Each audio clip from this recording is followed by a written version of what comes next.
আসসালামু আলাইকুম সুপ্রিয় দর্শক, সবার কি অবস্থা? হাজির হয়ে গেলাম দীপ্ত টিভি নিবেদিত মাশরাফি জুনিয়র নাটকের 1079তম পর্বে কী সব ঘটতে চলেছে তার অগ্রিম আপডেট নিয়ে।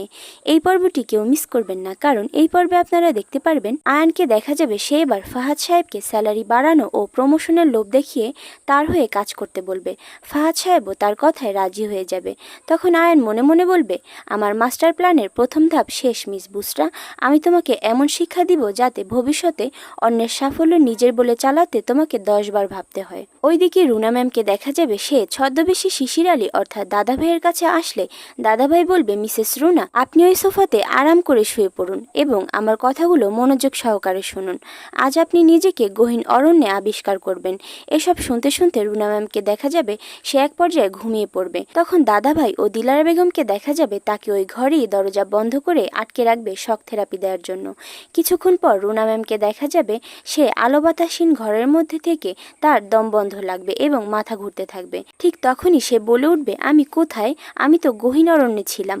আমি এখানে এলাম কি করে? আমার ছেলে কোথায়? আমি আমার ছেলে আয়নের কাছে যাব। এই বলে সে পাগলের মতো আয়ন আয়ন বলে ডাকতে থাকবে। এক পর্যায়ে মন্টুকে দেখা যাবে তার ইলেকশনে যেন কোনো প্রকার বাধা না এসে দাঁড়ায়, সেজন্য সে মন্ডার মতো মমতা ভূঁইয়া অর্থাৎ সাগরের মাকেও কিডন্যাপার দিয়ে গুম করে ফেলবে। তখন সে আসমাকে বলবে, আমার ইলেকশনের পথে যে বাধা হয়ে দাঁড়াবে আমি তাকেই সরিয়ে দিব। বাকি আছে মনি, ওর ব্যাপারটাও তুমি আজ রাতেই শেষ করে দাও। আমি চাই না আমার ইলেকশনে জেতার পথে কোনো প্রকার বাধা আসুক। ঠিক তখনই সেখানে মনি এসে মন্টুর ফোন দিয়ে আয়নের সাথে কথা বলতে চাইলে পিছন থেকে আসমা মন্টুকে ইশারা করে না করবে। তখন সাথে সাথেই মন্টু মনির হাত থেকে ফোনটি কেড়ে নিলে এসব দেখে মনির মনের মধ্যে সন্দেহটা আরও তীব্র হয়ে যাবে।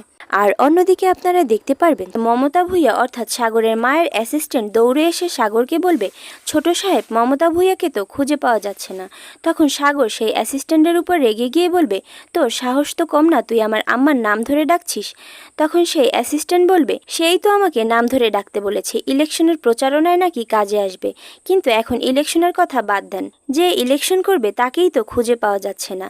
এসব শুনে সাগর ও তুতুলকে দেখা যাবে তারা বিশাল একটা টেনশনের মধ্যে পড়ে যাবে। আর এছাড়াও থাকছে আশ্চর্য সকল ঘটনা। সুতরাং সবাইকে মাশরাফি জুনিয়র নাটকের আগামী পর্ব দেখার আমন্ত্রণ রইল। আর হ্যাঁ, ভিডিওটি ভালো লাগলে অবশ্যই চ্যানেলটি সাবস্ক্রাইব করুন। ধন্যবাদ।